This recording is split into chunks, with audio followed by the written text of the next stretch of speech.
إخواني المتابعين، السلام عليكم ورحمة الله. نتمنى إن شاء الله تكونوا كامل بخير وعلى خير. وبلا ما نطول عليكم خاوتي، قصة اليوم ماشي كما العادة موالف نجيب لكم قصص من العشرية السوداء، ولكن اليوم جبت لكم قصة، يعني قصة جريمة وقعت في إحدى ولايات الجنوب الجزائري. واليوم جبت لكم قصة من هذا النوع بتفاصيل وأحداث فعلا صادمة، ولا راح تكونوا فيها نتوما المحققين، لأنه صاحب الفعلة ما رايحش تقدروا تعرفوه بالساهل. وزيادة على ذلك، الجريمة هذه صارت هنا عندنا في الجزائر، وغير في هذا العامين ولا 3 سنين اللي فاتوا.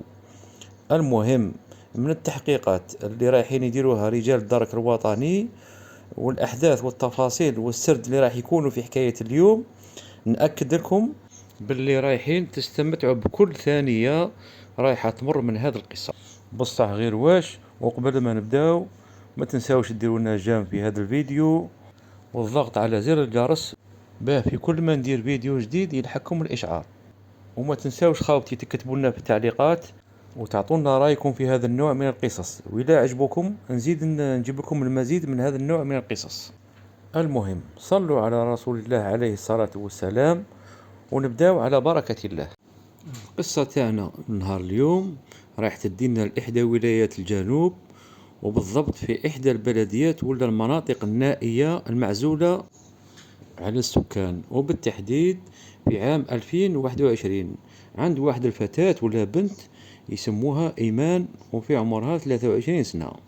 إيمان كانت واحد البنت اللي الله يبارك، كانت بسباب الزين اللي ربي رزقها به اللي يشوفها يتمناها تكون ليه، سواء رجال أو نساء اللي حابين يزوجوها لولادهم. وكامل الناس اللي يعرفوها وقرب منها يشهدوا لها بالخير وحسن أخلاقها. إيمان كان عندها 3 خاوتها، 2 رجال وبنت، وكامل كانوا متزوجين وحاكمين ديارهم، كي خاوتها كي اختها. وكانوا عايشين في قرية ولا في بلدية أخرى بعيدة على وين راهي عايشة إيمان دروك. هذه إيمان كانت عايشة غير هي وأمها في بيتهم بعد ما توفى الوالد مسكين ربي يرحمه وخلاهم وحدهم. إيمان كانت واحد البنت اللي تضل حاكمة غير الدار، لا خدمة لا قراية لا حتى حاجة، مسكينة، بحكم أنه هي كانت تسكن في منطقة ولا في قرية ولا دوار معزول في هذه الولاية تاع الجنوب، بعيد شوية على المدينة.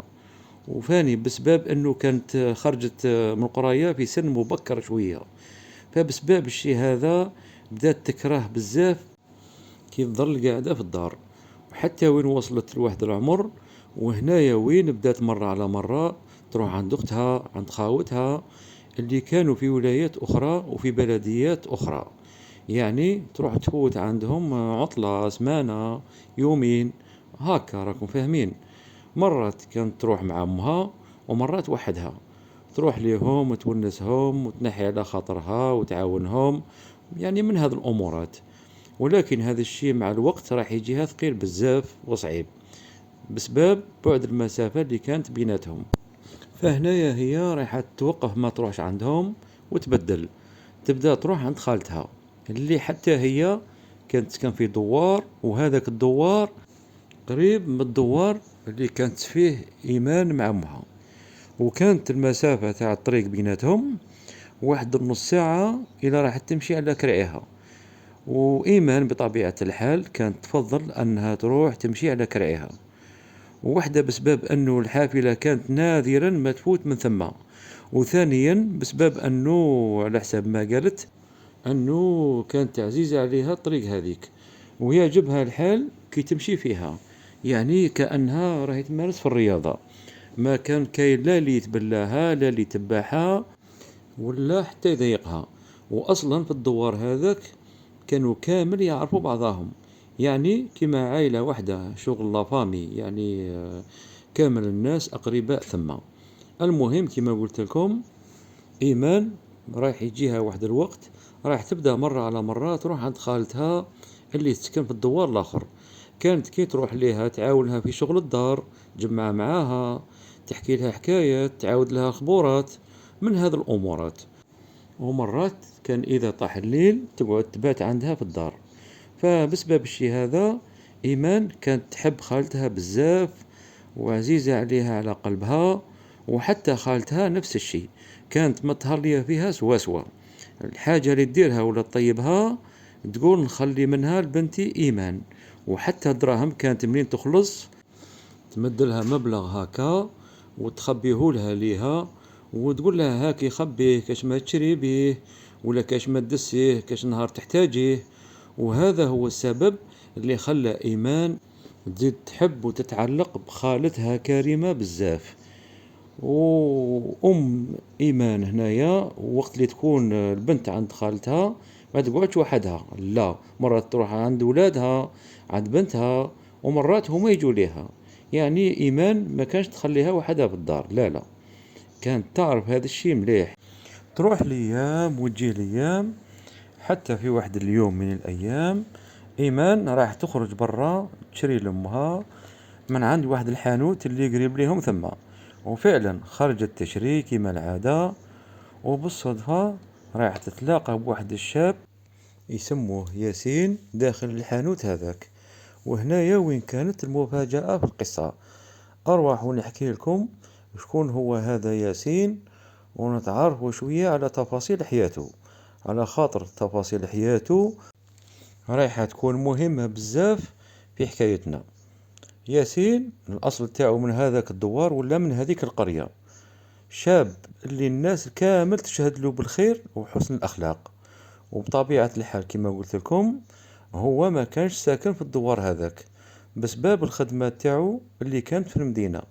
أما باباه لا لا، كان باقي عايش ثم، يعني في الدوار، على خاطر ربي كان رازقه بخير كبير، ربي يبارك. الأراضي، العقارات، المواشي، يعني كل الأمورات هذه راكم تعرفوا. فبسببها والد ياسين كان معروف في الدوار باللي راجل لاباس به. وياسين يعني وليدو بعد ما كمل قرايته شاف له باباه بالمعارف اللي عنده، شاف له خدمة ولا منصب مليح، وبعثه يكمل حياته خارج الدوار، على خاطر كان عارف باللي لو كان يبقى في الدوار حاجة ما يديرها ويقعد كيما هو، يعني يقعد يترفه ولكن بالطريقة تاع الوالد تاعو. هو ما كانش حاب هذا الشيء، فبعثوه خارج الدوار. وفعلا وليدو ياسين راح يقرا ويخدم ويطيح وينوض، حتى في التالي رجع عنده بزاف المحلات وشركات ناشئة في المدينة. والحمد لله في سنوات قليلة قدر يجمع ثروة لا بأس بها. وهنايا وين بدا يخمم باش يتزوج ويكمل نص دينه. ولكن هذا الشيء كان صعيب عليه بزاف، ماشي صعيب عليه ولكن كان موسوس منه خلينا نقولوا. ياسين كان كامل البنات اللي يتعرف عليهم يحس باللي راهم باغين دراهمه ماهوش باغينه هو، وكامل كان يحكي معاهم وزعما يبدا يحكي على الموضوع تاع الزواج، يطلبوا له مبلغ كبير في الصداق والذهب وهذه الامورات تاع العرس. فعلى جال هذيك معظم العلاقات اللي كان يدخلها مع البنات كان ما يكملش فيها ويحبس، وفكرة الزواج بدات تروح من راسه بشوية بشوية. حتى في واحد النهار راح للدور اللي تربى فيه باش يطلع على امه وباباه، وفعلا راح طلع عليهم وجمع معاهم وكذا وكذا. ومن بعدها خرج وراح يريح مع أصحابه، يعني جماعة هكا اللي كان يعرفهم من بكري ويسكنوا معاه في نفس البلاصة اللي تربى فيها. فراح ليهم جمع معاهم وبدأ يحكي لهم في حكايات حياته، وبشوية بشوية حتى بدأ يتبدلهم مع العلاقات الفاشلة اللي فات عليها. وقال لهم باللي ما راهش لاقي بنت فاميليا اللي تناسبه، والله أعلم علاه، إلا كان قصده أنه يحكي لهم ولا قصده حاجة واحدة أخرى. وفجأة حتى واحد فيهم يجبدلوا على إيمان بنت الدوار تاعهم اللي كانت معروفة بالزينها وجمالها في المنطقة، وما كاش اللي يشوفها وما تعجبوش، ويقولوا له باللي هذيك يعني باللي شابة وبنت أصل ومربية وخلوقة والناس كامل تشهد لها بالخير، وهذيك هي اللي تناسبك يا سي ياسين. وياسين هذا كان سامع عليها من قبل، وكان فايت عليه أنه شافها ولكن من مدة، وضروك تكون راحت له من بالو، أصلا تكون كبرت على يعني إلى عقل عليها، وفي الغالب تكون راحت من بالو ونساها. المهم قالوا له باللي باباها راه متوفي من مدة ربي يرحمه، وخاوتها وخوتها كامل تزوجوا وخرجوا من الدوار هذا، وبقات غير هي وامها باقيين في الدار، وباللي راهي ما تقرا ما خدامة ما والو، حاكمة غير الدار وحدها هكاك مسكينة، وقاعدين غير يأكدوا له باللي راهي واحد البنت الله يبارك في الزين. هذاك علاش مبارك تحمس وقرر باش يشوف هذا البنت اللي كامل راهم يشكروا له فيها. فواش دار؟ راح وجد روحو، لبس مليح، دار الريحة، طلع منا كذا منا، وركب في الطوموبيل تاعو وراح قدام وين تسكن ايمان باش يشوفها ويشوف الزين هذا اللي راهم كامل يهضروا عليه. فات الساعة الأولى من الانتظار، الساعة الأولى، زاوجة، ثالثة، ما كان والو. إيمان ما حبش تخرج من الدار، فراح عند واحد الحانوت اللي كان في الدوار ولا في المنطقة هذيك باش يشري قرعامة. السيد عطش، انتوما واكش حاسبين؟ السيد عطش نيشان، فراح يشري قرعامة ويدير حاجة في فمه. السيد 3 سوايع راهو هو قاعد ثما وما دارش حاجة في فمه. المهم وهو داخل يشري ومجمع مع مول الحانوت، وفجأة تدخل شكون؟ إيمان. ياسين هنايا من داخل هاكا جات حاجة سبحان الله تقول له باللي هذيك هي إيمان، بالرغم من أنه ما كانش يعرفها ولا متفكرها ولا مشبهها ولا لا أول مرة شافها هذيك هي. فعلاش كان يحس باللي هذيك هي إيمان ولا جات حاجة تقول له باللي هذيك هي إيمان؟ على خاطر كل المواصفات اللي سمعها عليها كانت تنطبق عليها بالضبط. زين، هضرة، لبقة في الكلام، احترام، كامل كانوا فيها سبحان الله. وأصلا حتى من بعد وخرجت وراحت لدارهم سقسموا الحانوت عليها وعلى الاسم تاعها، فقال له باللي ايه هذيك هي ايمان بنت فلان وفلان ربي يرحمه.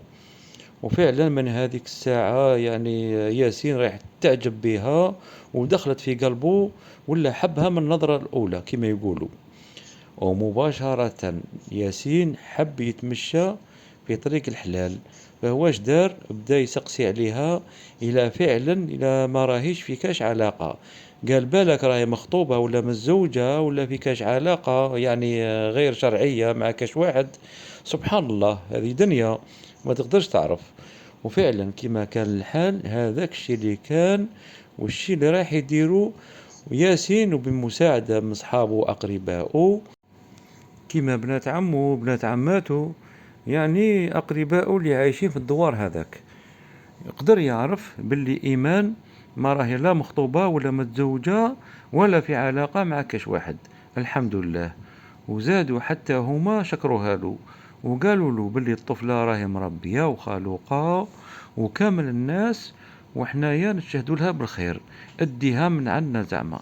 الطفلة كانت صافية، ما كاش اللي شاف حاجة عيانة منها الحمد لله. وحتى العائلة تاعها وخاوتها يعني خواتاتها وامها نفس الشيء، كامل اللي كانوا ثم في الدوار يشهدوا لهم بالخير. ياسين فرح بزاف وزاد حبه وتعلقوا بهذيك العائلة، وقال باللي لازم عليا نتقدم لها بالحلال ونروح نناسب العائلة هذه قبل ما يفوت الحال. وفعلا هذاك الشيء اللي كان. راح الوالد تاعو وامه ويحكي لهم عليها ويفهمهم منا ولهيه. وبعد ايام قليلة راحوا لبيت ايمان اللي ما كانش بعيد عليهم بزاف، ورايحين يقولوا لهم باللي جينا طالبين يد بنتكم ايمان لوليدنا ياسين.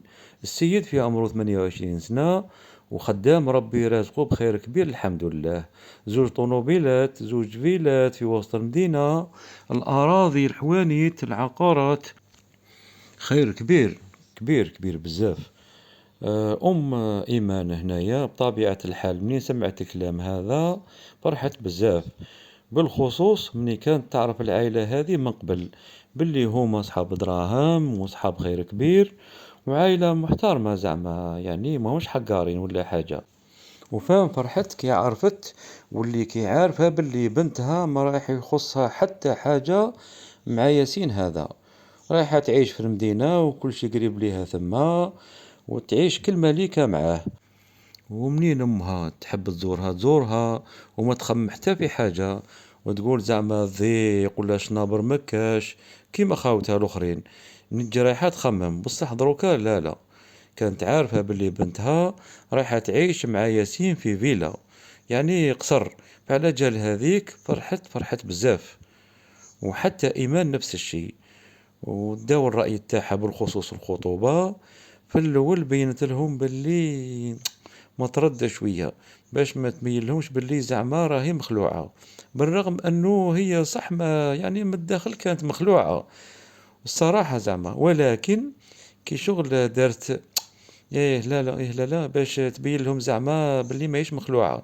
بصح من بعد قالت لهم باللي واه اني قابلة. ياسين من بعد راح يشرط عليهم شرط وحيد، واللي هو انه يدير العرس في اقرب وقت ممكن، وعطالهم مدة معينة اللي هي 30 يوم بالضبط. منا على 30 يوم نديروا العرس.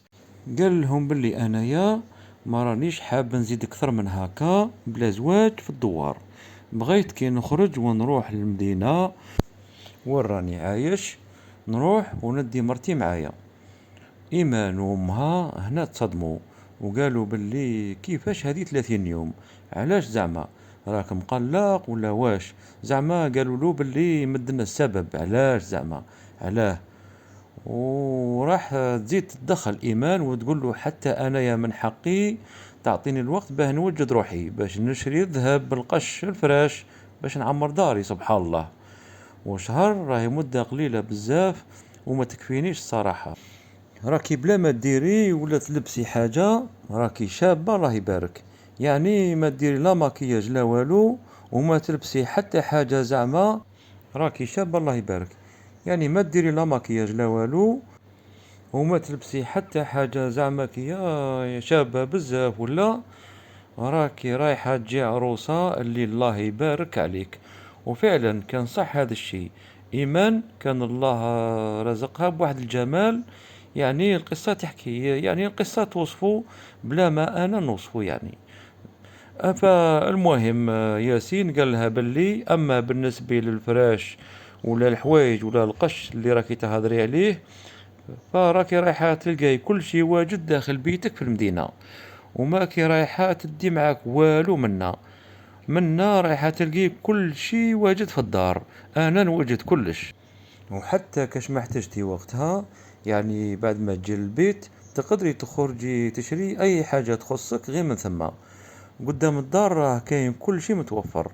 وفعلا في الاخير ايمان وامها رايحين يقتنعوا بالمدة هذيك، ورايحين يحدوا بالتحديد اليوم اللي رايحين يديروا فيه العرس.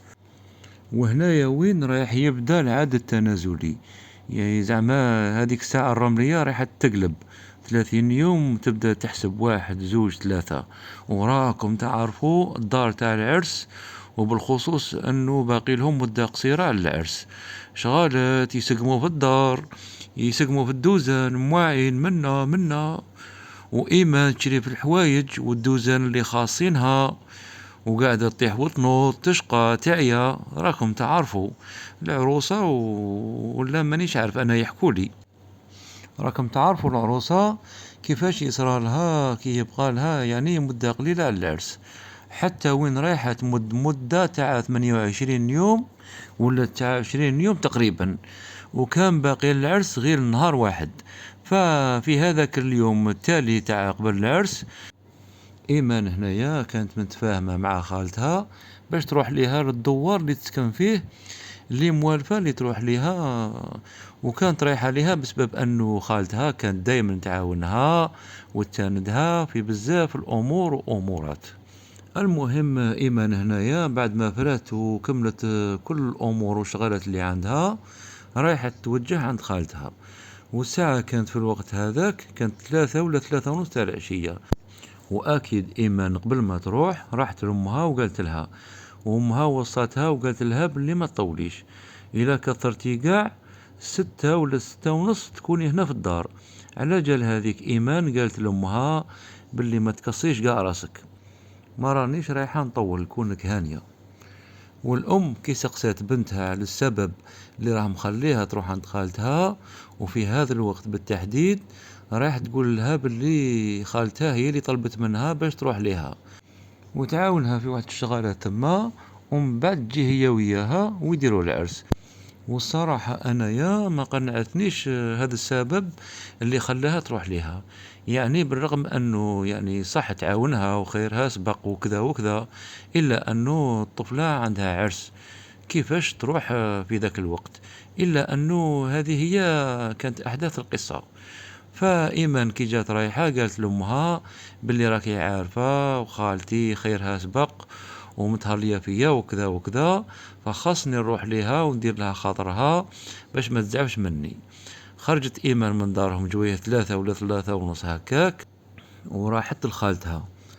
راحت تفوت ساعة 2 3، الأم هنايا بدات غير تستنى في بنتها وبطات عليها ساعة. دروك راهي قريب 7 والمغرب قريب يأذن والبنت مازال ما رجعتش.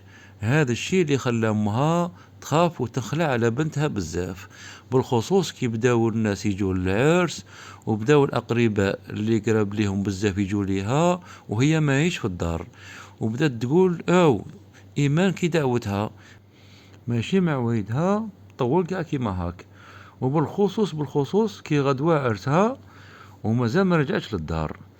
يعني كاش حاجة صارت لها باينة. فهذا الشيء اللي خلاها تزيد تتقلق عليها أكثر وأكثر، وتقول باللي لازم دروك إيمان لازم تجي للدار باش ترتاح وترقد بكري وتكون مستعدة وفي أحسن صورة لعرسها غدوة. الأم هنايا وقبل ما تطيح الظلمة سوا سوا تحكي مع روحها وتقول باللي بالك إيمان تكون راحت مع خطيبها ياسين، ومن بعد تقول باللي لا محال تخرج معاه، على خاطر هو دايما منين يبغي يحكي معها يجي للدار يريح ويهدر معاها كاش ساعة ولا نص ساعة هكاك، ومن بعدها يروح لدارهم عادي. هذا هو التصرف تاعو، ما كانتش قاع تخرج معاه. فعلى جال هذيك قالت باللي مستحيل تخرج معاه دروك، وقالت باللي اصلا الصح راهي معاه، لو كان راه اتصل بيا وقال لي باللي بنتك راهي معايا ما تقلقيش عليها. فالشي الاول اللي رايحه ديرو الام هنايا، وبحكم انه اختها اللي هي خالة ايمان اللي راحت لها دروكا ما كانش عندها تليفون باش تتصل بها وتسقسيها على بنتها ايمان اذا كانت تما ولا لا. هنايا هي رايحة تتصل بخاوتها واختها وتسقسيهم وتقول لهم باللي واش جات لكم ايمان ولا لا. فهما هنا يتصدموا ويقولوا لها باللي لا ايمان ما جاتش لينا كاع اليوم، علاش؟ غير الخير، واش كاين؟ واش راه صاري؟ فقالت لهم باللي عندها واحد 4 سوايع هكاك ملي خرجت من الدار، وقالت لي باللي راني رايحة عند خالتي اللي تسكن في الدوار الاخر، ونرجع جويه 6 ودروكا راهي 7 والو، ما زالت ما رجعتش وما بان عليها حتى خبر. فكشتها تأخرت وتقلقت عليها قلت بلاك جات عندكم، وقالت لهم ثاني باللي التليفون تاع ايمان اللي شراتو جديد راه مغلوق، وخالتها راكم تعرفوا ما عندهاش تليفون. فهنايا خاوت ايمان حتى هما خافوا وتقلقوا بزاف، وقروا باش من هذيك اللحظة اللي كانوا يوجدوا فيها رواحهم من العرس باش حتى هما يجوا يبداو يحوسوا عليها. وين مباشرة راهم رايحين يتجهوا عند بيت خالتهم بالطوموبيلات تاعهم، وغير وصلوا عندها بداو يسقسوا فيها وقالوا لها وين راهي ايمان واذا جات ليك اليوم ولا لا. ولكن الصدمة في الحكاية هذه هي منين قالت لهم خالتهم باللي ايمان راه ما جاتش قاع ليها اليوم. وين قالت لهم باللي هي صح انا يا فعلا طلبت منها باش تجي ليا وتعاوني في واحد صوالح ثم، بصح هي تأخرت على الوقت اللي تفاهمنا عليه، وكي بديت ولا ما عييت نستنى فيها بصح والو ما جاتش. فقلت باللي بالك عندها شغالات ولا يعني توجد في العرس تاعها وكامل، وهذاك علاه ما جاتش. انا المهم من بعدها كملت وقضيت شغلي وحدي ما احتاجيتهاش، والحمد لله كنت جاية يعني ما نتأخرش، كنت جاية للعرس ياك لاباس ما راه صاري والو. كي شافتهم غير يخزروا فيها ومخلوعين حتى هما، قلت لهم وين راحت؟ فهنا اختها ام ايمان قالت لها باللي بنتي قالت لي بلي راهي جاية عندك وراهي خرجت جويه 3:30 هكاك، ودروك شوفي شحال راهي الساعة ومازال ما بان عليها حتى خبر. فهنايا منين ما لقاو حتى حاجة ولا دليل عند خالتهم، رايحين مباشرة يتصلوا ويتجهوا عند خطيبها ياسين ويسقسوه على إيمان، وكان هذاك هو أملهم الوحيد. يعني لما كانت عنده ما رايحة تكون حتى في بلاص. فكي راحوا عند ياسين سقساوه إذا كان جات ليه ولا راح ليها ولا تلاقى بها ولا لا. بصح ياسين هنايا راح يقول لهم نفس الشيء اللي قالتو خالتهم، باللي ما شافهاش وما تلاقاهاش وما حكاش قاع معها هذا اليومين اللي فاتوا. وانا اخر مرة حكيت معاها فيها عندها 3 ايام هكاك، منين جيت لكم للدار وقعدت وجمعت معاكم راكم عاقلين. ومن بعد قلت باللي خلاص هذه اخر مرة نحكي معاها ونشوفها فيها قبل ما نديروا العرس ونتزوجوا على سنة الله ورسوله. بصح دروكا وبالرغم أني كنت خاطبها وعاقد عليها، إلا أني كنت محترم عادات وتقاليد هذه المنطقة المحافظة، المنطقة تاعنا. يعني من المستحيل أني نفكر ولا ندير في بالي أني نخرج معها ونركبها في الطوموبيل تاعي قدام الجيران قبل ما نتزوجوا. وهنايا هما وين قالوا له باللي ايمان ما راهيش قاع في الدار وراهي مختفيه، وعندنا ساعات وحنا نحوسوا عليها ونتصلوا من وما لقيناهاش. ياسين هنايا تصدم وقال لهم باللي واش راكم تستناو باش تروحوا وتبلغوا الشرطه. وفعلا هذاك هو الشيء اللي راح يديروه العائله في هذيك اللحظه. رايحين يروحوا لمركز الدرك الوطني اللي كاين في الدوار ويبلغوهم ويقولوا لهم باللي شوفوا واش راه صاري معنا، زعما باللي الطفله راهي خرجت من الدار الساعه الفلانيه ومازال ما رجعتش. وحكى لهم حكايتها من الاول حتى للتالي، واكدوا لهم بالخصوص على نهار غدوه اللي كانت رايحه دير فيه عرسها. وفعلا رجال الدرك الوطني بعدها مباشره فتحوا التحقيق في القضيه هذه وبداوا في عملية البحث عليها. ولكن قبلها طلبوا من عائلتها يمدوا لهم تصويرتها ومعلوماتها واسمها ولقبها وشحال في عمرها وكذا وكذا، مواصفاتها واش كانت لابسة كي خرجت ومن هذه الأمورات. وفعلا العائلة تاعها رايحين يمدوا لهم كل هذه المعلومات اللي طلبوها منهم وحتى صورتها وكذا. ومن بعد رجال الدارك رايحين يسقسوهم إذا كان يعني شاكين في كاش واحد ولا لا. العائلة تاعها هنايا صراحة قالوا باللي احنا ما كنا شاكين حتى في واحد. إيمان ملي كانت صغيرة والسمعة تاعها مليحة وطيبة عند كل الناس والجيران، وعمرنا ولا شفنا ولا سمعنا كاش واحد اشتكى منها ولا يعني صرا لها مشكل معاهم.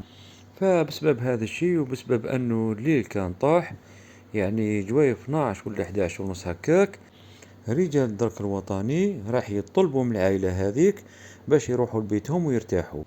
وفاني يحاولوا انهم يتصلوا باقربائهم في الهاتف، بالك تكون راحت ليهم ولا راهي قاعدة عندهم ونسات ولا ما قدرش تقول لكم هذا مكان. وحنايا راح نبداو التحقيق والبحث تاعنا، واي حاجة راح نتوصلوا بها كونكم هانيين باللي راح توصلكم ونعلمكم بها في اللحظة اللي نعرفوها ولا اللي توصلنا فيها. وفعلا هذاك الشيء اللي راح يكون عائلة إيمان وخاوتها وامها واختها رايحين يرجعوا لدارهم، وواحد فيهم ما قدر يرقد الليلة هذيك، والأم مسكينة رايحة تبقى غير تستنى في اللحظة اللي تدقدق عليها بنتها إيمان الباب وتدخل عليها.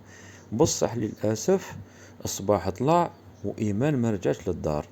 في نفس الوقت من جهة أخرى على 6 تاع الصباح رجال الدرك الوطني تاع الدوار هذاك راح يجي ليهم واحد الراجل كبير في العمر ويبلغهم بواحد الحادثة صادمة صارت معاه، وين رايح يقول لهم باللي انايا اليوم الصباح نط بكري كيما العادة، صليت الفجر شربت قهوتي ورحت للأرض تاعي باش نخدمها ونسقيها ونغرس فيها.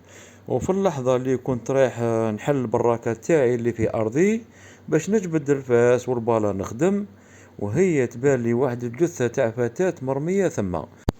أنا ثم تصدمت وخفت وجيت نجري لكم باش نبلغ رجال الدرك الوطني هنايا حتى هما تصدموا. علاه؟ على خاطر كانت ما فاتتش ساعات على بلاغ الاختفاء تاع إيمان. فهما هنايا واش رايح يديروا؟ راهم رايحين يروحوا مع هذاك الراجل المسن للمكان اللي قال لهم عليه، باش يشوفوا إذا كان كلامه صحيح ولا لا.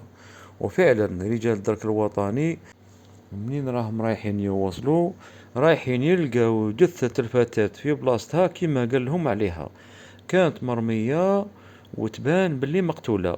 وكي قربوا ليها وشافوها وفحصوها، لقاو باللي العمر تاعها يكون في العشرينات، وباللي ما عندهاش بزاف من اللي ماتت وترمت تما.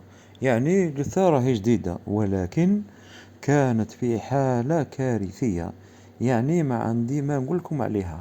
وأكيد أنه رجال الدرك في اللحظة الأولى اللي شافوها فيها قدروا أنهم يميزوها ويشبهوها بالصورة إيمان اللي كانوا مدوها لهم البارح عائلتها، ولكن ما كانوش متأكدين 100% باللي هي، يعني شاكين 90% 80%.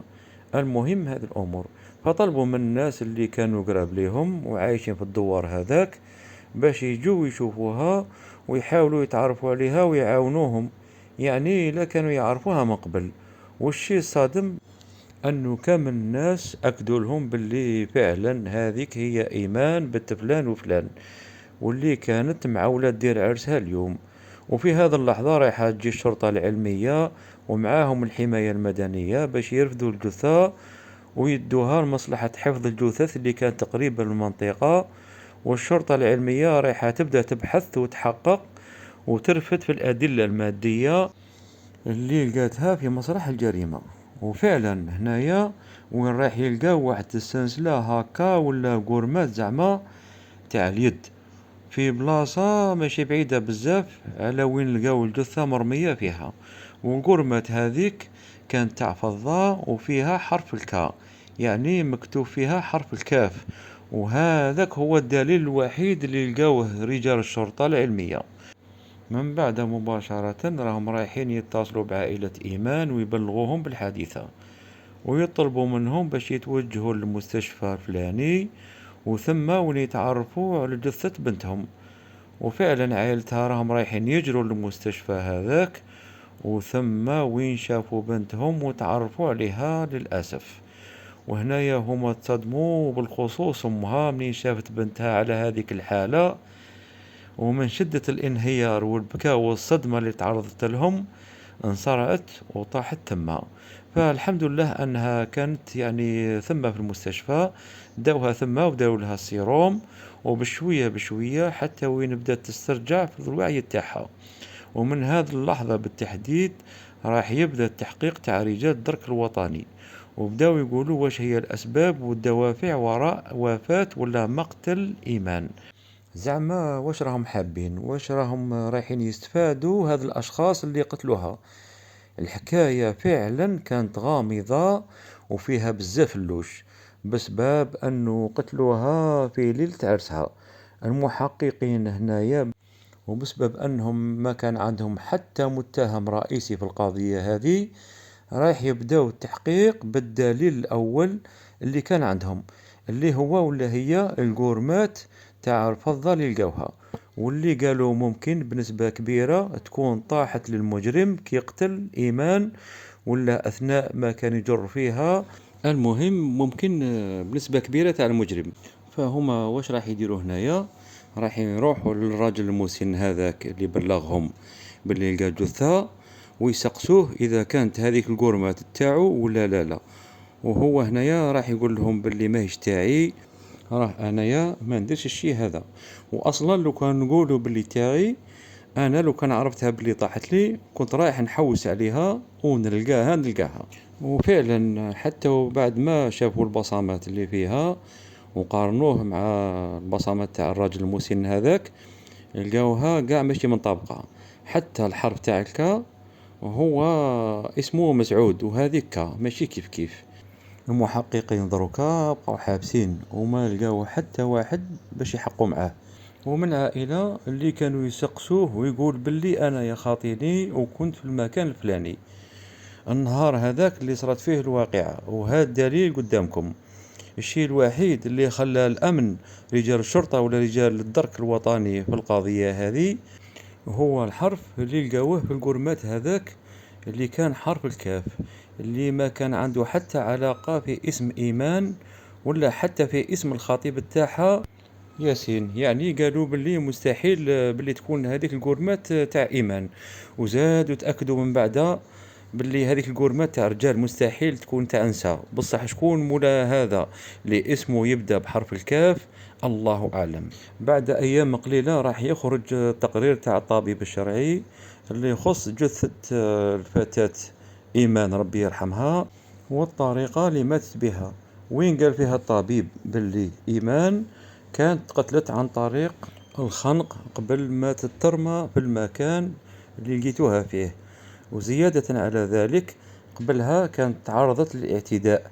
يعني ملخص هذا التقرير يقول باللي إيمان تعرضت للاعتداء من بعد تخنقت وتقتلت وترمت وتضربت شحال من ضربة في جسمها.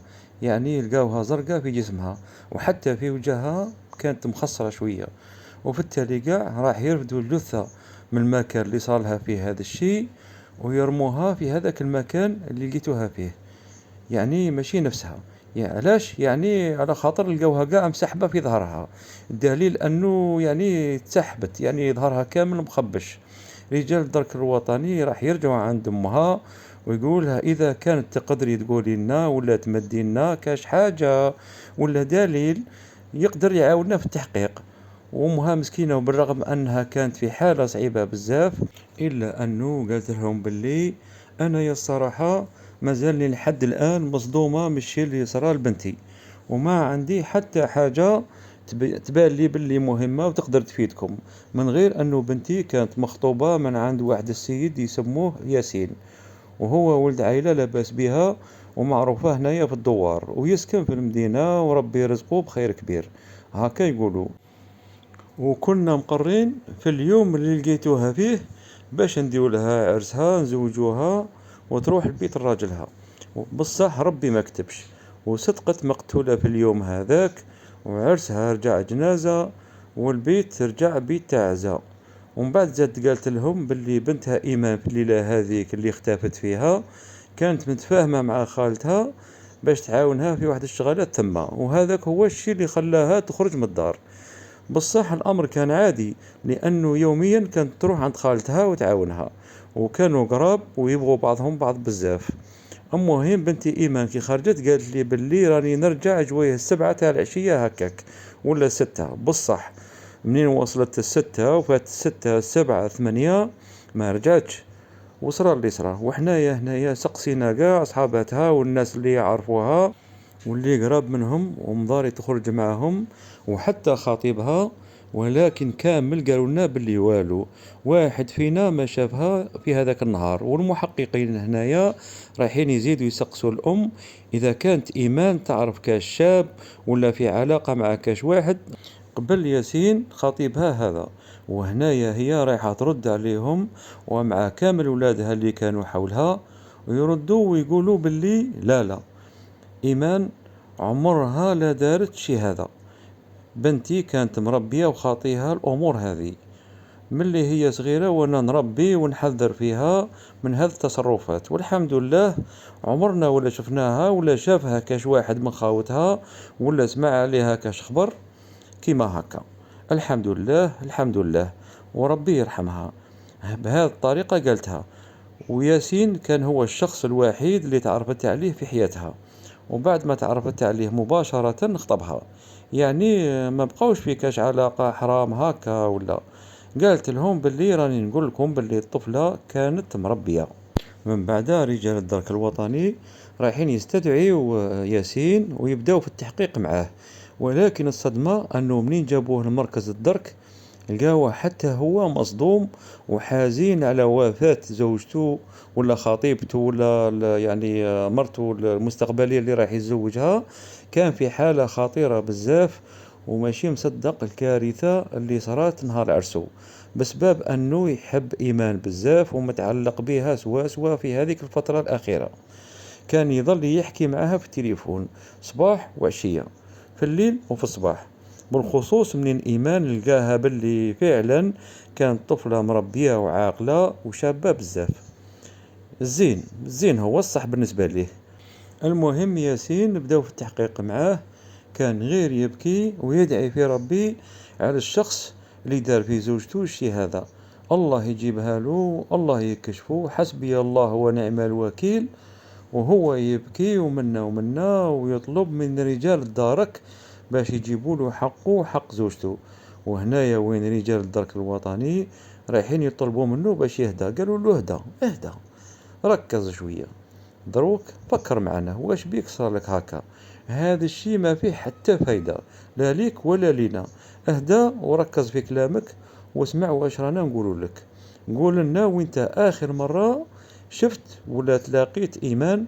فقال لهم باللي اخر مرة تلاقيت بها فيها عندها واحد الربع ايام هكاك، وكانت في بيتهم، وحكيت معها قدام امها، راهي تعرفني، كل يوم كنت نروح ليهم للدار ونجمع معاها، ومن ثماك كان باقي لنا يومين على العرس. فانايا قررت باش خلاص ما نزيدش قاع نتلاقى بها، ونبقى نستنى حتى وين نتزوجوا وتولي حلال ليا. يعني وقلت باللي حتى توصل هذيك الساعة وثم وين نولي نحكي معاها مباشرة ونخرجوا كيف كيف وكذا وكذا، وما كانش قاع اللي يشوف فينا نظرة خايبة. وهذا الهضرة راني قلتها لنسابي والعائلة تاعها في النهار ولا في الليلة اللي اختفت فيها، وجاو يحوسوا ويسقسوا فيا عليها. قالوا له متأكد مشي اللي راك تقول فيه؟ قال لهم نعم أني متأكد ومسؤول على كل كلمة قلتها. المحققين هنايا بيناتهم حسوا باللي فعلا ياسين ما عنده حتى دافع ولا حاجة تخليه يقتلها، بالخصوص مني كان باقي لهم غير يوم ولا يومين على عرسهم. زعما قالوا باللي علاش قاع يقتلها ويوصل روحه ويدير جريمة. زعما ما كانش سبة مقنعة، ما لقاوش دليل هكا ولا سبب مقنع باللي ارتكبت، لا ما لقاوش سبب ضده. لو كان صح ما كانش حابها ولا ما كانش حاب يتزوجها، كان فسخ الخطوبة ولا فسخ العقد اللي بيناتهم، ويقول لهم باللي الله يسهل على كل واحد، انا يا بنتكم ما رانيش حابها. وهذا ما كان علاش حتى يعتدي عليها ويقتلها ويدير في روحه قاع هذيك الحالة. ولكن بالرغم من كل هذه الأدلة والأشياء اللي تنفي تورط مبارك في هذه الجريمة، إلا أنه رجال الدرك الوطني بقاو شاكين فيه شوية. على جال هذه راحوا جابوا القرمات هذيك وراوها له وقالوا له واش هذه تاعك ولا لا؟ قال فهو أكيد وبطبيعة الحال قال لهم باللي لا ماهيش تاعي، وأصلا لو كانت تاعي كون راكم تلقاو فيها حرف من بداية اسمي ولا بداية لقبي. بصح نتوما راكم تشوفوا هذاك الحرف ما يبدا لا باسمي انايا ولا حتى باسم خطيبتي ايمان ربي يرحمها. وفعلا كلامه كان منطقي، زعما كاين في بلاصتو. لكن حتى انه البصمات اللي لقاوها فيهم قارنوهم مع البصمات تاع ياسين ما كانش نفسها. فدروك المحققين بقات لهم حاجة واحدة وأخيرة اللي تقدر تبين لهم إذا كان ياسين هو صح، هو صاحب الفعلة ولا لا. والمحققين رايحين يروحوا يدوا لاديان الخاص بياسين ويقارنوه مع لاديان اللي لقاوه في جسم ولا في جثة إيمان. وفعلا بعد أيام راح تخرج التحاليل واللي بينت باللي ياسين ما كانت عنده حتى علاقة لاديان تاعو ماشي نفسه هذاك اللي لقاوه في جسم إيمان. يعني حب يقول ماشي هو اللي اعتدى عليها. رجال الدرك الوطني راح يروحوا للدوار اللي تسكن فيه إيمان وحتى للدوار اللي كانت تسكن فيه خالتها، وبداو يسقسوا في سكان الدواوير هذوك إذا كان يعرفوا كاش واحد ولا شافوه من قبل لابس القرمات هذيك. بصح هما هنايا يعني السكان كامل قالوا نفس الكلمة، عمرنا ولا شفنا واحد لابسها. وفي نفس الوقت اللي يروحوا ليه ويسقسوه يعني يهضروا غير هكا بيناتهم ويسقسوه ويقولوا له باللي الا كانت ايمان هذيك اللي قتلوها كانت في علاقه مع كاش واحد من قبل ولا لا. يعني كانت تخرج معاه ولا تشوفوها تدور معاه في الدوار عندكم هنايا ولا في الدوار تاع خالتها. المهم حاجه كيما هكا. ولكن الأغلبية قالوا باللي لا لا، عمرنا ولا شفناها ولا شفنا عليها حاجة عيانة. الصراحة الطفلة هذيك ما شفنا عليها والو بهذه الطريقة، غير واحد الراعي تاع أغنام كان ساكن في منطقة جاية ما بين الدوار اللي تسكن فيه خالة إيمان والدوار اللي تسكن فيه إيمان اللي فيه بيت العائلة تاعها، يعني بيتو كانت في الوسط جاية في الطريق. بعد ما وراولو الدرك الوطني التصويرة هذيك تعرف عليها وقال لهم باللي ايه نعرف هالطفلة هذه.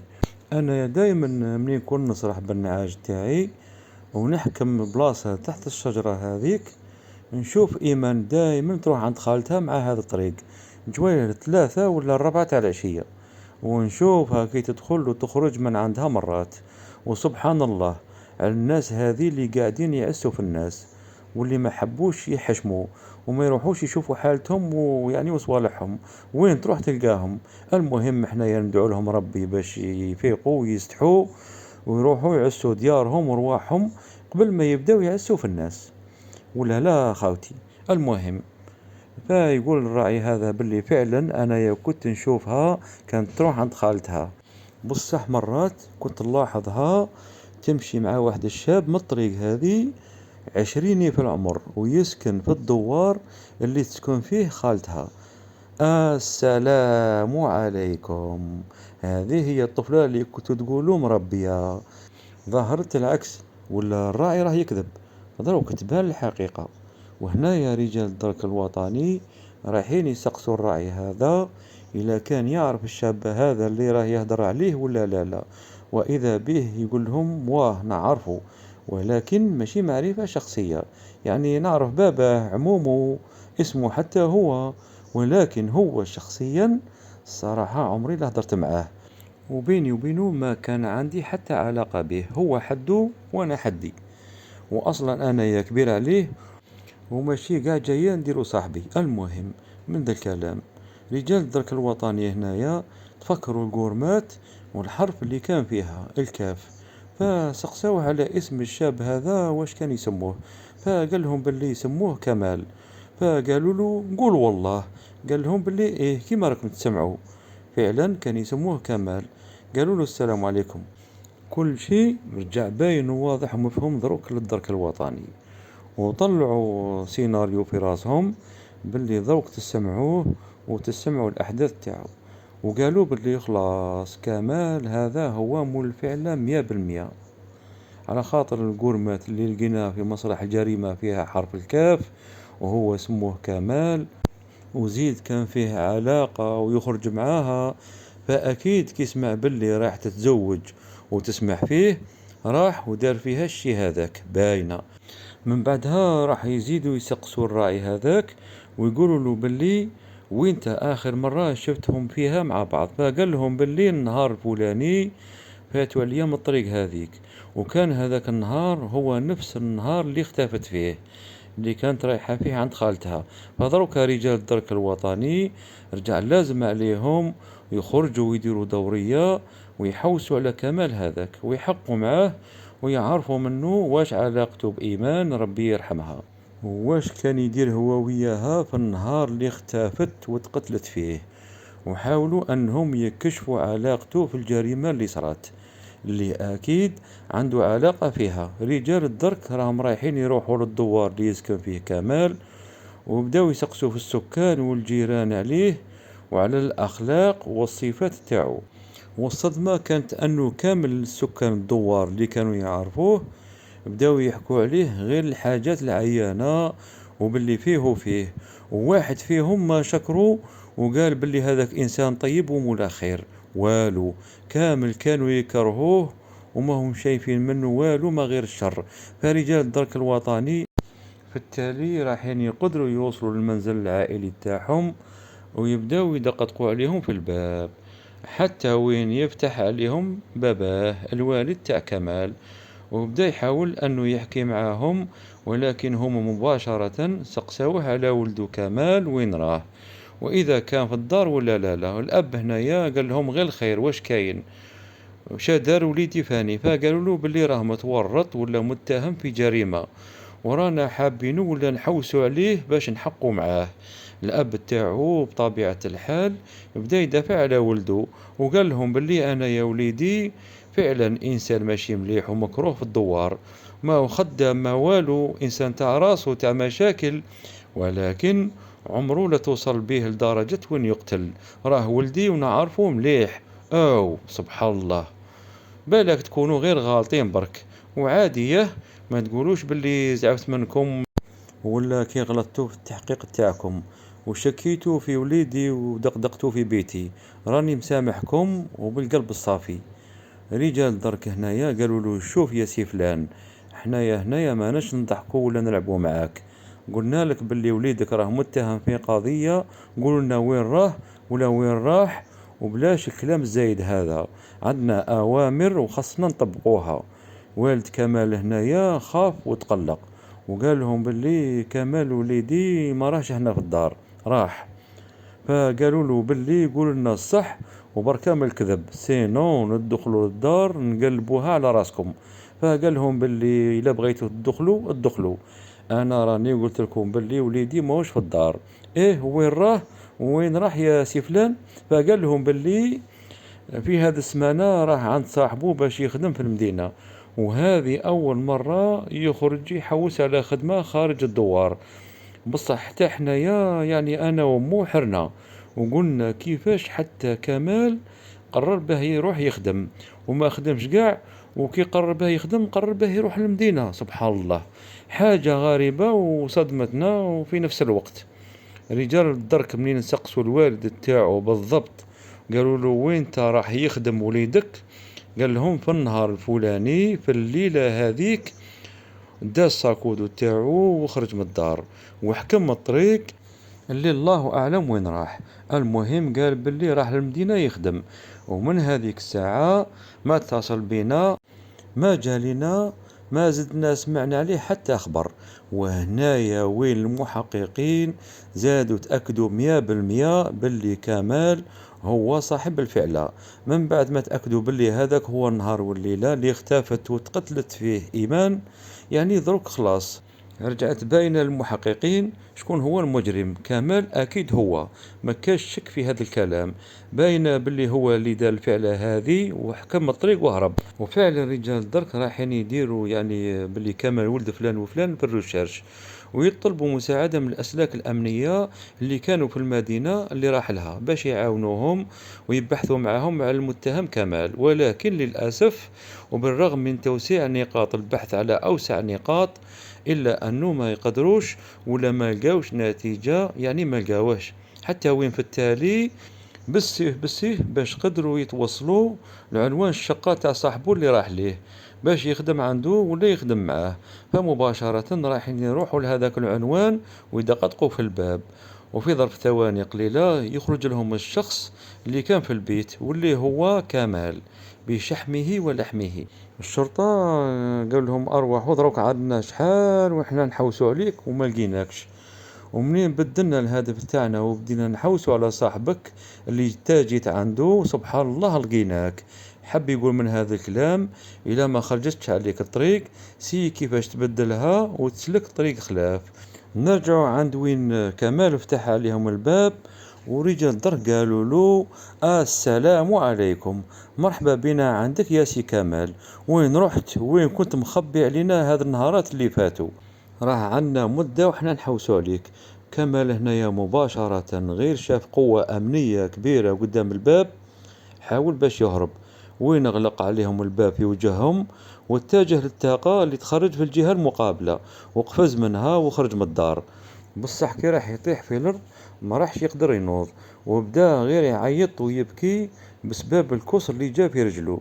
رجال الدرك كي سمعوه راحوا من هيكا لقاوه طايح في الأرض، رفدوه وداوه عندهم، داوه لمركز الشرطة، ولكن حالته الصحية واللي بسبب رجله تكسر ما كانش تسمح له باه يحقوا معاه. فعلى جال هذيك رجال الشرطة رايحين يراعوا حالته الصحية ويدوه للمستشفى يعالجوه. وبعد ما راح تفوت أيام باش يبداو في التحقيق معاه، راح تفوت أيام وأيام وفعلا حالته الصحية تحسنت ورجع قادر يحكي. والمسؤولين تاع المستشفى رايحين يتصلوا بالشرطة ورجال الدرك وتقدروا دروكا تجو تدوه وتحقوا معاه.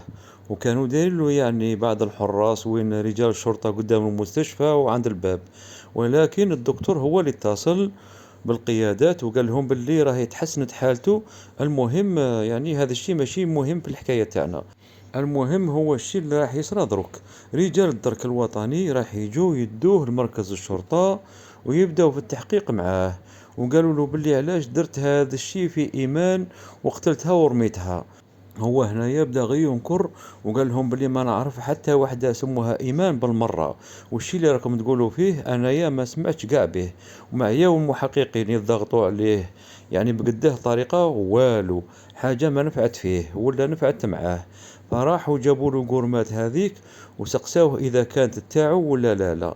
اكيد هو واش قال لهم؟ قال لهم باللي لا لا ماهيش تاعي وخاطيني. فقالوا له باللي زيد زيد شوف بالك تكون تاعك اللي طاحت لك في الجنان ولا في المزرعة هذيك وراك ناسي برك ولا راك تحاول تنكر. والو. قال لهم ماشي تاعي يعني ماشي تاعي او بالسيف بيت الجوهة تاعي. وعلاش النهار الفلاني منين جينا ليك للدار وحاصرناك فيها حاول تهرب؟ وعلاش النهار الفلاني منين جينا ليك للدار وحاصرناك فيها قفزت من الطاقة وحاول تهرب حتى وين تكسرت رجلك؟ فقال لهم باللي انا ثم ما كنتش حاب نهرب، وانما كنت نجبد في الحوايج تاعي اللي كنت ناشرهم وندخلهم ونديرهم في الخزانة باش نجي معاكم، وما كنتش قاع ناوي نهرب بالمرة، غير ربي يكتب لي اني نطيح ويتكسر رجلي، وهذا كل ما في الامر. وهنايا وين المحققين رايحين يخلوه على راحته وعلى كلامه وفي الكذب والتهرب تاعو من قول الحقيقة. وهما هنايا وين راح يضطروا باش يدوا عينة من لاديان تاعو باش يقارنوه مع لاديان اللي لقاوه في الجسم الجثة تاع ايمان. وفي نفس الوقت اللي كانوا يستناو في النتائج العلمية الدقيقة تخرج رايحين يكملوا يضغطوا عليه في مركز الشرطة وبقداه طريقة باش يعترف ويوجهوا له في كل الأدلة والتهم اللي كانت عندهم ضده. وبعد ايام لقاو باللي البصمات اللي لقاوهم في القورمات هما نفسهم البصمات تاعو. فهو هنايا راح يتراجع الاقوال اللي قالهم من قبل ورايح يضطر باش يعترف ويقول لهم باللي ايه فعلا هذيك القورمات تاعي. وفي هذا الوقت بالتحديد رايح يصرى الشيء اللي واحد ما كان يستنى فيه ولا كامل كنتوا تستناو فيه خلينا نقولوا، واللي هي العينة تاع لاديان تاع كمال. لقاوها المحققين باللي كانت من طبقة سوا سوا مع العينة اللي لقاوها في جثة إيمان. وهنايا وين رجعت كل الأدلة تثبت تورط كمال في هذه الجريمة. وغير هذا الشيء حتى الراعي هذاك كان شاهد عليها ولا كان شاهد باللي في النهار هذاك اللي اختفت فيه إيمان كمال كان معاها وكان يمشي هو وياها في الطريق هذيك الخالية ومنا. المحققين هنايا قالوا باللي خلاص يا سي كمال كل الأدلة راهي ضدك وتبين باللي انت اللي قتلت إيمان، والشيء الوحيد اللي بقى لنا وبقى عليك نتايا هو أنك تعترف بارتكابك لهذه الجريمة وتزيد تحكي لنا بالتفصيل كيفاش نفذتها. وهذا النقطة ولا هذا الشيء في التحقيق هو اللي كان صعيب بزاف بزاف على المحققين، لأنه كمال ما حبش يعترف باللي هو المجرم في الجريمة هذه بالمرة، يعني ما حبش قاع يحكي معاهم بصح الحمد لله. وفي التالي وبعد أشهر من التحقيق والتحقيق وكذا وكذا قدر أنه يعترف وبدأ يحكي لهم في تفاصيل الجريمة والنهار اللي تعرف فيه على إيمان حتى وين دار فيها الفعلة هذيك. وراني متأكد باللي الأسباب اللي رايحين تسمعوهم رايحين تنصدموا وتشدوا راسكم من الخلعة. غير واش بغيت نقول لكم حاجة واحدة برك، واللي هي كامل هذا الوقت والجهد والتعب اللي راني قاعد نبذل فيه غير على جالكم انتوما باش نفرحكم ونسعدكم ونعمر لكم شوية من وقتكم إلى كان فارغ بحاجة اللي تفيدكم وتستمتعوا بها في نفس الوقت وما راهيش تافهة كما بعض المحتوى اللي راه يدور درك في السوشيال ميديا. ولا واش رايكم؟ وإذا كنتوا تشوفوا باللي أنا ينستاهل الجام والاشتراك وتفعيل الجرس فربي يحفظكم ما تبخلوش علينا بالشي هذا، على خاطر الشي هذا راه يدعمنا بزاف بزاف ويحفزنا باش نكملوا ونقدموا محتوى هادف ومتميز واكثر واكثر. الشي هذا رايح ديروه يعني غير في ثواني قليلة، 3 ثواني 5 ثواني وراك فريتوها، وزيد باطل، وما رايح تخلص حتى حاجة عزيزي المتابع، والمفعول تاعو قوي بزاف، بالدراهم ما تجيبوش، يعني محبة الناس صح ما تجيبوهاش حتى بالدراهم. المهم جامون ابوني، وشكرا لك ولك اختي واخي. المهم نرجعوا للحكاية تاعنا. عند وين كمال بدا يعترف بالجريمة اللي دارها، قال لهم بلي انايا علاقتي بايمان بدات في هذاك النهار اللي شفتها فيه، جات عند خالتها اللي ما تسكنش بعيدة على بيتنا بزاف، فقال بلي انايا غير شفتها عجبتني، وهي وتمشي وحدها، رحت نجري ليها وبديت نحاول اني نقترب منها ونحكي معها، ولكن للأسف البنت ما حبتش قاع ديها فيا، ولا حتى ترد عليا ولا تحكي معايا، ولكن قال لهم بلي انايا غير معاها حتى وين في التالي باه قدرت نقنعها انها تجاوبني وتشوف فيا وتحكي معايا. وفعلا يقولوا باللي كي حكات معاه عجباتو وقرر باه يتزوج بها ويكون معها في الحلال، بصح حالته المادية ما ساعداتوش، السيد ما كان عنده والو، حتى الخدمة وماشي خدام، فهو هنايا وبعد ما ولا معها في علاقة بعد أيام وأيام بدا يصبر ويوعد فيها باللي منين ربي راح يفتح عليه ويتزوج راح يعيشها الحياة تاع الرفاهية، الحياة اللي راكي متمنيتها، وكونك متأكدة باللي راح نلقى خدمة هاد النهارات، وعد مني وعد، وغير تحسن حالتي شوية ونحس أني راني قادر نتزوج، نجيلك لداركم ونخطبك من عند والديك ولا أمك وخاوتك، وخوذي وعد من عندي، ويعني وديري فيا الثقة. فأثناء التحقيق معاه فان زاد قال لهم باللي بعد ما زدت تعرفت عليها أكثر وأكثر وحبيتها وحتى هي حبتني، زاد التعلق تاعي بها لدرجة ما تصوروهاش، رجعت وين نحبها بزاف بزاف، أغلى حاجة عندي هي، ورجعت نستنى غير في هذاك اليوم اللي نتزوج فيه بها وتكون مرتي، حتى وين راح تفوت أيام وأشهر عديدة بعد ما تعرفنا على بعضنا ومنا، ويجي هذاك النهار اللي جا فيه واحد السيد اللي لاباس بيه وعنده الدراهم الطوموبيلات والفيلات، ويتقدم باش يخطب إيمان، وعائلتها أكيد راح يوافقوا يقبلوا به بطبيعة الحال على جال الدراهم والمعارف والشي اللي عنده. وأنا يا الشيطانة تاع إيمان سمحت فيا وجات لي بنفسها وقالت لي باللي راه جا لي واحد السيد لاباس بيه وخطبني، وراني قبلت بيه وما بقاش بزاف ونخرج من الدوار، وانت دروك الا راك حاب واجد ومستعد ماديا باش تجي تخطبني، فانا على جالك رايح نرفض العريس هذاك ونفسخ الخطوبة اللي بيناتنا، وإلا ما تجيش قول لي باش ندير حسابي، انا يا ما نقدرش غير نستنى فيك. فكمال قالها باللي لا لا، انا حاليا مانيش قادر نجي نخطبك، راكي تعرفي ما راني لا خدام لا والو، وما عندي حتى دور مخبيه ولا كاش فلس دايرو في جيبي كي الناس، باش نجي ليك انتي فاني ونخطبك ونتزوج بيك. هذه اللي بقات لي، بصح قال لها غير واش الصبري كاش عامين ولا 3، وثم وين بإذن الله رايح نكون ريقلت روحي وحالتي تحسنت شوية ونديروا لها الحل بإذن الله. هي قالت له المهم انايا راني ريحت ضميري وسمعت لك واش كنت حابة، وخلاص راني قررت السيد اللي خطبني رايح نقبل به، ومن على شهر رايحين نديروا العرس ونتزوجوا ونخرج من دوار الفقر هذا، ومن على شهر رايحين نديروا العرس ونخرج من هذا الدوار، وانت يا الله غالب اسمح لي ما تزيش قاع تحكي معايا، خلاص علاقتنا انتهت. كيفاش انا يا مخطوبة وانت تهدر معايا وانت تهدر مع بنت مخطوبة؟ كيفاه؟ الله يسهل عليك الله يعاونك، ان شاء الله تلقى بنت حلال اللي تناسبك وتقدر تصبر، وانا يلا غالب. كمال قال باللي بعد ما قالت الكلام هذا وراحت لدارهم تربالي في قلبي واحد الشر وحقد من جهتها، وليت حاقد عليها بشكل كبير وحاب ننتقم منها بأي طريقة كانت، يا نقتلها يا نعتدي عليها يا نشوهها في وجهها ونخسروا لها وتبقى مشوهة طول حياتها، وباينة باللي ما كاش اللي راح يتزوج بها كي تكون مشوهة. بديت نقول باللي يا نديك انايا يا نبعثك للحفرة تاعك، خلاص كان هذا هو القرار تاعي. هذا الشيء اللي خلاني كل يوم نبدأ نعس ونشوف فيها من بعيد كي كانت تجي عند خالتها، وقال باللي لسوء الحظ أنه في كامل المرات اللي كانت تجي فيهم هذه الأيام الأخيرة عند خالتها، كانت تجي فيهم مع خاوتها، ومرات مع أختها، ومرات مع أمها في الطوموبيلات تاعهم وكذا، ومرات على رجليها. يعني كي تكون مع أمها مع رجليها، المهم كل مرة كيفاه ما تجيش قاع وحدها. المهم قال باللي هذوك النهارات كانت توجد في عرسها، يعني دايما كانت تخرج مع واحد ولا مع صحاباتها ولا مع أخوها، ما كانش قاع تخرج وحدها باش يعاونوها في القش وكذا ومنا.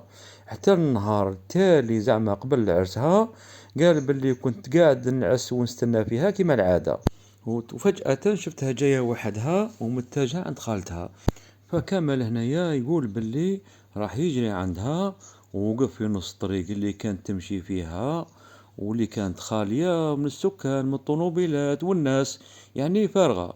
ورايح يوقفها ويقول لها باللي راني حاب نحكي معاك زوج كلمات برك وروحي. وهي هنايا بدات تعاند فيه وبدات تتعامل معاه كأنه أول مرة تشوفه، وقالت له باللي من فضلك خويا بعد ما طريقي وخليني نروح، أنا راني إنسانة مخطوبة وغدوة عرسي.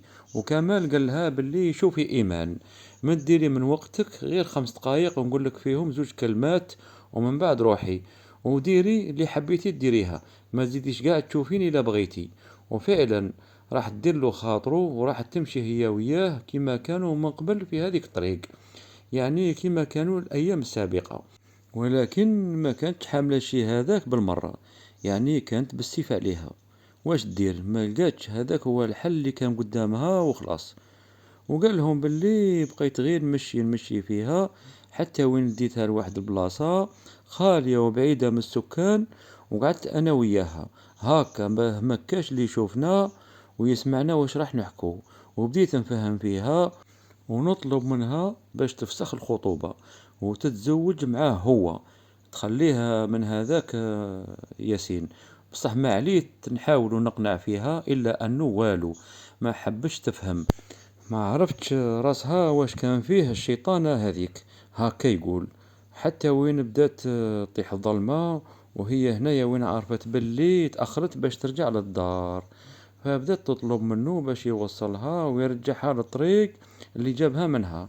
وبعدها بدأت غير تعيط وتبكي في المكان الخالي هذاك، وهو هنايا بالضبط راح يطيحها في الأرض ويبدأ يدحس عليها ويضرب فيها، ومن بعدها راح يعتدي عليها، ومن وراها راح يخنقها بيديه. وهي هنايا بالرغم أنه زعما كانت تعيط بأعلى صوتها، ولكن للأسف ما كانش اللي راح يسمعها ويجي يعاونها ويسلكها من يديه في اللحظة هذيك. ويقولوا باللي بعد ما خنقها وتأكد باللي خلاص ماتت وفارقت الحياة، سحبها من رجليها من المكان اللي كانوا فيه وداها للجنان ورماها فيه. وقال لهم باللي نظن باللي في هذيك الساعة اللي كنت نسحب فيها طاحت لي القورمات اللي لقيتوها في مسرح الجريمة. وبالرغم انه رجعت وحوست عليها مليح مليح قبل ما نروح، ولكن ما لقيتهاش على خاطر كان الليل، يعني الظلمة. والظلمة الكحلة كانت في المكان هذاك، ما كان والو غير الضوء تاع القمر. انا يا هنايا قلت معليش بالك تكون طاحت لي في كاش بلاصة واحدة اخرى. وبعد ما درت هذا الشيء وقلت هاكا اكيد واحد ما راح يفيق لي ولا حتى يشك فيا، على خاطر ما كاش اللي شافني وكنت متأكد. المهم من بعد ما فاقوا رجال الدرك تاع الدوار هذاك بالجريمة وشافوا الجثة وتعرفوا عليها وقالوا لعائلتها وكذا، انا يا ثم كنت وصلت عند صاحبي اللي في المدينة باش نقعد عنده في بيتهم ونهرب من الدوار، ومن بعد الشبهة عليا. وهذا هو قاع الشي اللي كان. من بعد كل هذه التصريحات اللي أدلى بها كمال، ورجال الدرك الوطني راح يسجلوا الاعترافات في الملف في القضية تاعو، ومن بعدها راح يحولوه للمحكمة. وهنايا وين خلاصة المهنة تاع رجال الدرك وتحولت للقاضي، وهو اللي راح يحكم عليه دركها. وفي المحكمة حتى هو راح يزيد يأكد لهم على كل الاعترافات ولا قاع الشي اللي داروا يعني في الجريمة هذيك. ومباشرة القاضي راح يحكم عليه بالإعدام بتهمة القتل العمدي مع سبق الإصرار والترصد والتنكيل بالجثة وكذا وكذا، عدة تهم. فحكم عليه بالإعدام وقتها، ولكن بسبب أنه الإعدام يعني في الجزائر مجمد كما راكم تعرفوا، رايح تتخفض العقوبة تاعو للمؤبد، وفعلا راح يدخل الحبس بالتحديد في نهاية عام 2021. وفي التالي كمال هذا راكم شفتوا واش دار، ضيع حياته وحياة ولا مستقبل أنا عميه إيمان، يعني كانت رايحة تكون وكانت رايحة تجيب أطفال اللي بالك راح يكونوا حاجة في المستقبل ويعاونوا ويطوروا البلاد، وعلاش لا. وحتى هو ضيع حياته وضيع حياة عائلته وكرههم وحزنهم ودار بزاف، يعني غير الأم تاعو كيفاش راح يصرالها وباباه فين راح يتعذب في هالدنيا. شتو واش دار، ضيع زوج عائلات، عائلته وعائلتها، والعائلة اللي كانت رايحة تجي من إيمان والعائلة اللي كانت رايحة تجي من عنده. شتو خاوتي، حاجة صغيرة تريب كلش. ودروكا نحكو بالمنطق، البنت ما كانتش حابة تزوج بيه وشافت لمصلحتها ومستقبلها، والصراحة ما حباتوش، يعني خلاص سبحان الله ما هيش حاباتو. علاش تعيي روحك وتبقى غير تتبع فيها؟ علاش بالك في الاول صح كانت تحبه، بصح دروكا كي شافت لمصلحتها وشافت المستقبل تاعها فقالت باللي خلاص ما نحبوش نكرهه. فانت يا دروك علاش تبقى حقد عليها وتخمم فيها وحاب تنتقم منها؟ قل لي واش من فايدة؟ انا يبالي الانتقام الحقيقي هو انك تنجح ودير صوالح اللي يعني هي كانت تحلم بيهم وما وصلتهمش، يعني باش تحطمها. صح ولا ماشي صح خاوتي؟